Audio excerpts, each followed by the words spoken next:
Hey guys, it's Nilu. So today I'll be talking about 5 binge-worthy TV shows. So I'm practically just gonna go through all of them and what I like about them. So the first one is The Office.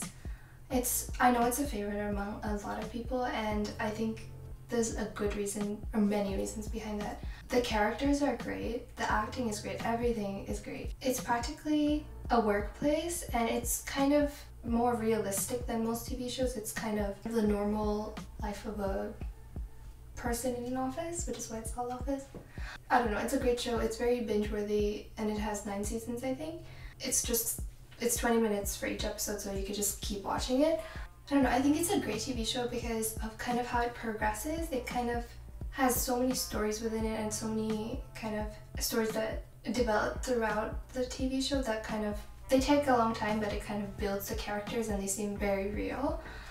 If you are gonna watch it, I'd suggest skipping the first 2 episodes because they are kind of different. Their sense of humor is, like, the script is kind of a copy from the British version of The Office, so it's different, it's written differently, and the sense of humor is a bit different. So I'd suggest skipping those 2 and then just starting on the 3rd episode because that's kind of where it like actually begins as its own TV show, as like an American version. Yeah, it's a great show. And also, by the way, off topic, but The Office is kind of why I chose my major, because my major is management, so it's kind of like business management, and I don't know, in high school I was like obsessed with The Office, and I kind of was like, oh, I want to like work in a workplace like that, like I could totally see myself doing that, like, I don't know, maybe not a paper place, and also like I want to be in HR, but I don't want to be Toby. Okay, the second one is Brooklyn Nine-Nine. I love Brooklyn Nine-Nine.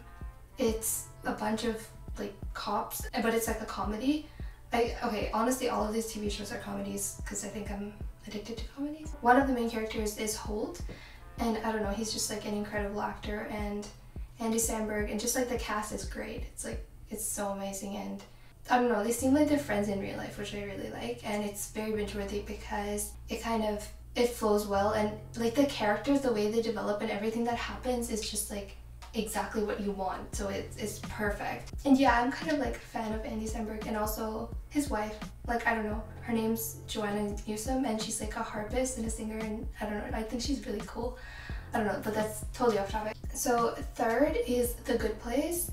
The Good Place is a TV show where Kristen Bell, I don't know if you guys have heard of her, but I don't know, she's cool. She kind of, her and the rest of the cast or the characters kind of get into an afterlife kind of situation, and you'll see it's very creative, and I think one of the directors or producers is the same as The Office, so it's the same kind of sense of humor, and it kind of flows in the same way. It's great. It's just like, I could not think of half of the things they've thought of. Like, their writers are amazing. And also Kristen Bell, okay, so I didn't know who she was before, but when I was younger, I thought I was short because I'm 5 feet tall. So what I did is I was like, oh, there must be some short celebrities. So I went on the internet and looked up like, what did I look up? Okay, celebrities who are 5 feet tall. Yeah. And then I found that Kristen Bell is 5 feet tall, and I was like, okay, who is this girl? So I looked her up, and I don't know, she seemed really nice, and then I saw like, I think a trailer for The Good Place, and I was like, oh my gosh, it's that girl. So then I started watching it, and I was like obsessed. Yeah, it's a great show. It kind of makes you think a lot. It's very interesting. Okay, the 4th one is Life in Pieces. I'm kind of rewatching that right now. So it's kind of a family. I think their last name is Short? I don't know.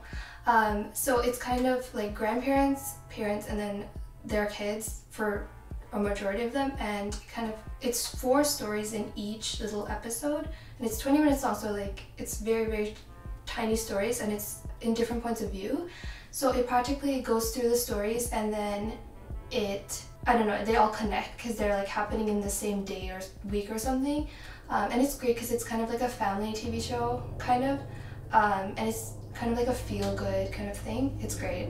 I'm watching it right now, so it's pretty good. Okay, the 5th one is You. I did watch Gossip Girl, so I did know that it was like Dan Humphrey from Gossip Girl in the TV show because I saw his picture and the thing. And then I watched it, like the first season, and it was so dramatic, so intense that like I watched it in like 2 days or something. It was insane. It's just like, it's so dramatic that like every episode there's like a cliffhanger where you just have to keep watching. It's just like you cannot stop. Even the second season is just so, I don't know, it's crazy. Yeah, and it's practically about this guy who becomes obsessed with a girl, and that's all I'm gonna say. I'm not gonna give any spoilers because like you'll see it. And also right now I'm also watching How I Met Your Mother, but the thing is that my friend a long time ago, she said that the ending of How I Met Your Mother was just like not what she expected at all. So like I kind of knew that, and then I started watching it like, I don't know, a month ago, and I knew that there was gonna be some kind of weird ending, so I watched like 5 episodes, and then I was like, oh my gosh, I need to know the ending, like I cannot wait. There's so many seasons. I was like, okay, I need to know. So I looked it up on Reddit and I figured out the ending, and I don't know if I should have done that, but honestly maybe it was a good idea, because if I hadn't known that, I would have felt differently. So I'd suggest searching up the ending maybe if before you start watching it, so you just know what will happen at the end, so it kind of changes your expectations. Yeah, so those are the TV shows that I'd recommend. So it's The Office, Brooklyn Nine-Nine, The Good Place, Life in Pieces, and You. I hope you like them, and also comment like any other TV shows that you recommend, because I'm also looking for new TV shows, because I know there's so much out there, but like I won't click on it unless I've like heard about it somewhere. So yeah, just recommend anything, and I'll see you in my next video.